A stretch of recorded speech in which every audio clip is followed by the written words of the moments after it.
کے رکھوالے خود جانے لے معصوموں کی، جس دیش میں جان کے رکھوالے خود جانے لے مظلوموں کی، جس دیش کے حاکم ظالم ہو آہیں نہ سنے مجبوروں کی، جس دیش کے عہدے داروں سے عہدے نہ سنبھالے جاتے ہو، اور جس دیش کے عہدے داروں سے عہدے نہ سنبھالے جاتے ہوں، اور جس دیش کے سادہ لو انسان وعدے پہ ٹالے جاتے ہوں، اس دیش کے ہر ایک حاکم پہ سوال اٹھانا واجب ہے، اس دیش کے ہر ایک حاکم کو سوری پہ چڑھانا واجب ہے۔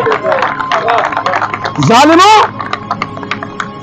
تم نے سنا نہیں، یہ میرے بزرگ اساتذہ، میرے جوان دوست، اس قوم کی تربیت کرنے والے نوجوانوں کو، جو نوجوانوں کو یاد رکھو دانش مند بنا سکتے ہیں، وہ نوجوانوں کو بارود بھی بنا سکتے ہیں، جو نوجوانوں کو معصوم بنا سکتے ہیں، وہ نوجوانوں کو قاتل بھی بنا سکتے ہیں، جو نوجوانوں کی اعلیٰ تربیت کر سکتے ہیں۔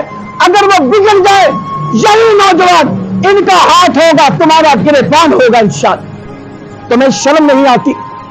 چوتھے دن کوئی نیا تنتا اٹھا کے لے آتے ہو۔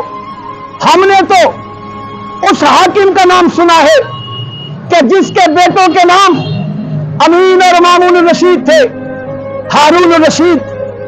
بیٹوں کا حال یہ ہے، استاد دونوں بیٹے مسجد میں استاد کے جوتے کے لیے لڑ رہے ہیں، اور بادشاہ آتا ہے جو عرب و عجم کا بادشاہ ہے، مشرق کا بھی بادشاہ ہے، مغرب کے علاقوں کا بھی عباسی حکمران ہارون الرشید مہدی کا بیٹا آ کے پوچھتا ہے کیوں لڑ رہے ہو؟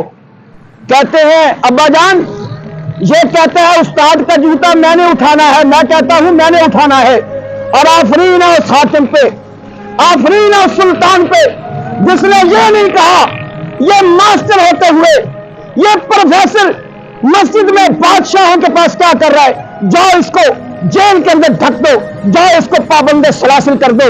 مبارک ہے اس حکمران کا نام کہ جس نے یہ کہا بیٹا لڑنے کی ضرورت نہیں ہے، تم ایسے کرو ایک دایاں جوتا اٹھا لے، دوسرا بایاں جوتا اٹھا لے۔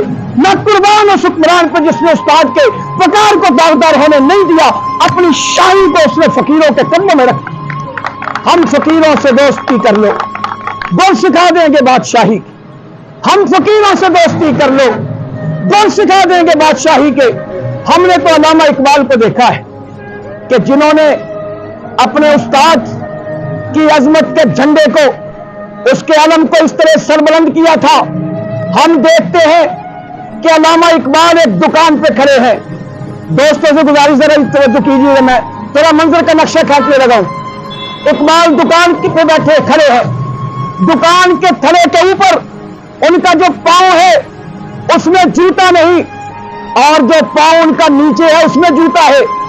ایک پاؤں میں جوتا ہے، دوسرے میں نہیں ہے۔ اور دوستوں سنو کیا ہوتا ہے، دور سے اقبال کو اپنے استاد تشریف لاتے ہوئے دکھائی دیتے ہیں۔ آفرین ہے، اقبال بھی اقبال سے آگاہ نہیں ہے، کچھ اس میں تمسخر نہیں، واللہ نہیں ہے، جذب و مستی کے مسافر جب عشق کی راہوں پر چلتے ہیں تو موت بھی زندگی دکھائی دیتی ہے۔ اقبال کیا کرتا ہے؟ اقبال وہاں سے چلتا ہے، دوڑتا ہے، ایک پاؤں میں جوتا ہے، دوسرے میں جوتا نہیں ہے۔ اپنے استاد جن کے ایک ہاتھ میں بچہ پکڑا ہوا، خاصا صحت مند بچہ ہے، اور دوسرے ہاتھ میں 3-4 شاپر پکڑے ہوئے، اس وقت کے لحاظ سے لفافے وغیرہ پکڑے ہوئے، اقبال آگے جا کے بچہ بھی اٹھاتے ہیں، شاپر بھی اٹھاتے ہیں، اور جب آگے چلتے ہیں، اقبال نوجوان ہے، بچہ بھاری لگتا ہے تو زبان سے نکلتا ہے اللہ اکبر کبیرہ۔ استاد کہتے ہیں اس کا اٹھانا بھی دشواری ہے، تو اقبال بے ساختہ کہتے ہیں تیرا احسان بہت بھاری ہے، کیونکہ احسان استاد کے بیٹے کا نام بھی تھا۔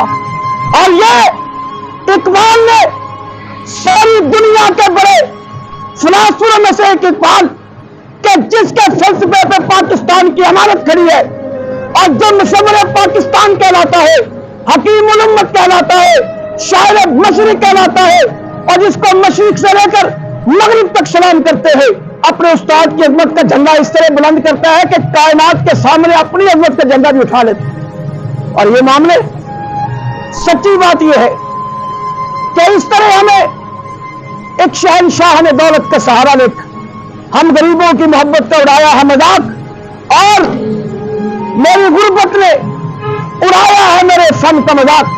بیوروکریٹ جی اور لانتی نقوی وزیر اعلیٰ کہلاتے ہوئے تجھ کو شرم نہیں آتی، اور تجھ کو وزیر لعنت کہلانا چاہیے تھا، تجھ کو شرم آنی چاہیے تھی اساتذہ کے ساتھ یہ سلوک کرتے ہوئے۔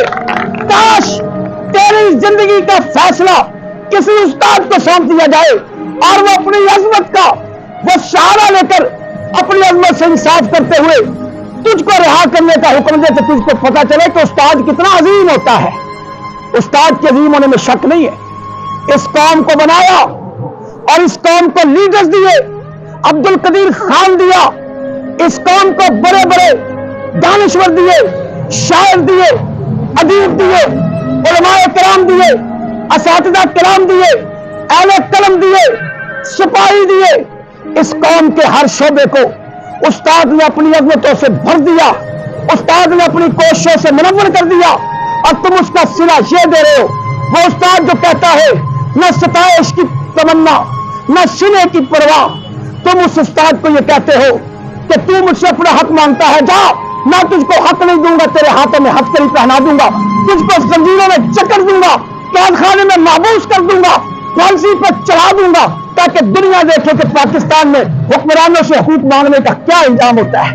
تو سولیاں سجا